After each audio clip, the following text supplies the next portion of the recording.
በስመ አብ ወወልድ ወመንፈስ ቅዱስ አሐዱ አምላክ አሜን።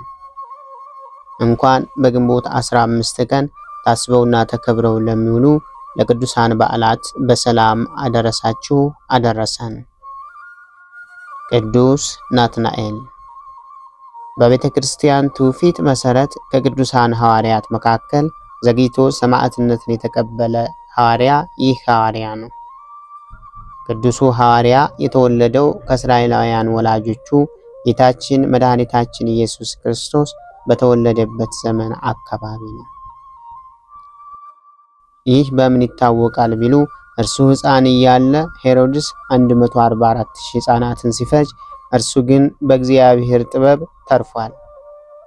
እናቱ በቅርጫት ውስጥ አድርጋ የበለስ ዛፍ ላይ አስቀምጣው ተደብቃ ታጠባው ነበር።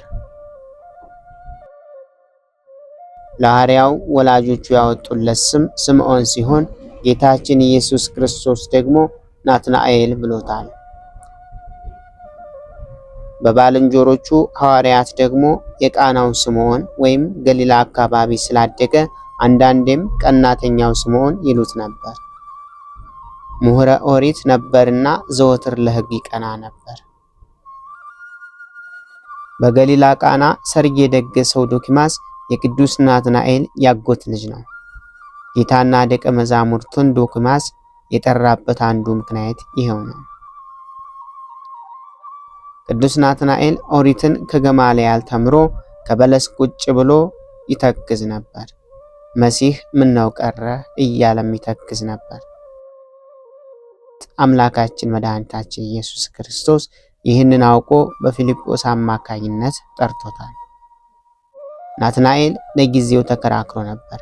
በኋላ ግን የጌታችንን ማንነት በደቂቃዎች ተረድቶ አምኗል። ጌታችንም ክዳት፣ ሽንገላ በልቡ ውስጥ የሌለበት ንጹሕ እስራኤላዊ ሲል አመስግኖታል። ሐዋርያው ቅዱስ ናትናኤል ከጌታችን እግር ስር ቁጭ ብሎ ምስጢረ መንግሥተ ሰማያትን ተምሮ በጸጋ መንፈስ ቅዱስም ሰክሮ ብዙ አሕዛብን ከጨለማ ወይም ከጣዖት አምልኮ ወደ ብርሃን ወይም ወደ አሚነ ክርስቶስ መልሷል። እጅግ ብዙ መከራንም ተቀብሏል። የጌታችን ወንድም የተባለ ቅዱስ ያዕቆብ በአይሁድ ከተገደለ በኋላም ቅዱስ ናትናኤል የኢየሩሳሌም ሁለተኛ ኤጲስቆጶስ ሆኖ አገልግሏል። ከአይሁድም ዘንድ ብዙ መከራ ደርሶበታል። በመጨረሻም በዚህች ዕለት በሰማዕትነት አርፏል። በገድለ ሐዋርያት ላይ እንደተጠቀሰው ቅዱሱ ሰማዕት የሆነው በ150 ዓመቱ ነው።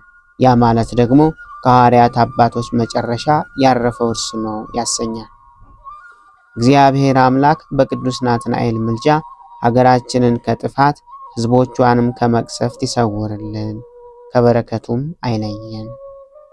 በግንቦት 15 ቀን የሚከበሩ ዓመታዊ የቅዱሳን በዓላት ቅዱስ ናትናኤል ሐዋርያ ወይም ቀናተኛው ስምዖን፣ ቅዱስ ሚናስ ባህታዊ፣ ቅዱስ ከርጢኖስ ሰማዕት 400 ቅዱሳን ሰማዕታት ናቸው።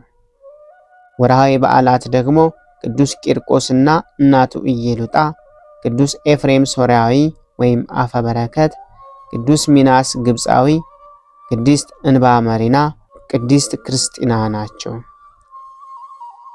ጌታ ኢየሱስ ናትናኤልን ወደ እርሱ ሲመጣ አይቶ ስለ እርሱ ተንኮል የሌለበት በእውነት የእስራኤል ሰው እነሆ አለ። ናትናኤልም ከወዴት ታውቀኛለህ አለው።